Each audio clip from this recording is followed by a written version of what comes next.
இப்போ நீங்க சந்தானம் அவர்களோட ஒர்க் பண்ணியிருந்தீங்கன்னு சொன்னீங்க சிங்கம்புலில. அந்த மூமெண்ட்ட பத்தி நம்ம பேசலாமா? அது வந்து சார் கூட ஒர்க் பண்ண இது எப்படின்னு பார்த்தா, ஆக்சுவலி அவங்க வேற ஒருத்தவங்க நடிக்க வேண்டியது அது. அப்படியா? அப்போ ரொம்ப வருஷத்துக்கு முன்னாடி. அப்போ எனக்கு சினிமானா என்ன தெரியாது. அப்போ நாஞ்சில் விஜயன் இருக்காரு இல்லையா? விஜய் டிவி. அப்போ நான் அவங்க தான் கூட்டிட்டு போனாங்க. அப்போ கூட்டிட்டு போகும்போது அங்க வேற கேரக்டர். இவங்க சரி ஆள் வரல இவங்க பண்ணாங்க. நான் சொன்னேன், "சத்தியமா எனக்கு நடிக்கவே தெரியாதுங்க." இல்லங்க அங்க ரிசப்ஷன்ல நின்னு அவர் வாழ்ந்தா உங்க கூட தான் வாழணும்னு சொல்வாரு. அதுக்கு நீங்க வெக்க மட்டும் தான் பண்ணணும். வெக்க பண்ணுமா? வரல. அவர் ஆல்ரெடி ஏம்மா வெக்கம் தானே போட சொன்ன ஒண்ணுன்னு.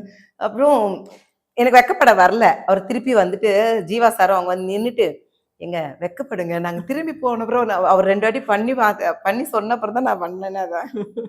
ஆனா பாருங்களேன், இன்னொருத்தவங்களுக்கு கிடைக்கிற ஆப்பர்ச்சுனிட்டி நமக்கு கிடைக்கணும்னு தான் அது கேரக்டர். ஆனா அந்த டயலாக் இன்னும் நீங்க சொன்ன ஞாபகம் இருக்கு பாருங்களேன். இல்ல, இல்ல. அது என்னன்னா, அந்த சீன் வரவே வராதுன்னேன்.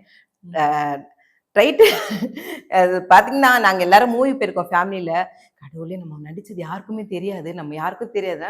எல்லாரும் மூவிக்கு உட்காந்துருக்கோம். வேற மூவிக்கு உட்காந்துருக்கோம்.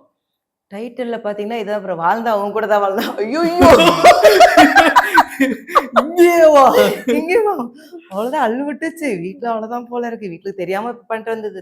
அதுக்கப்புறம் வீட்டுக்கு தெரியாம தான் ஷூட்லாம் போயிட்டு இருந்தேன். இப்போ ஓரளவுக்கு பிலீவ் வந்துச்சு. சினிமானாலே நமக்கு தெரியும்ல கிசு கிசு பேசுவாங்க, எல்லாம் காசிப்ஸ் பண்ணுவாங்க. இருக்கும். ஆமா.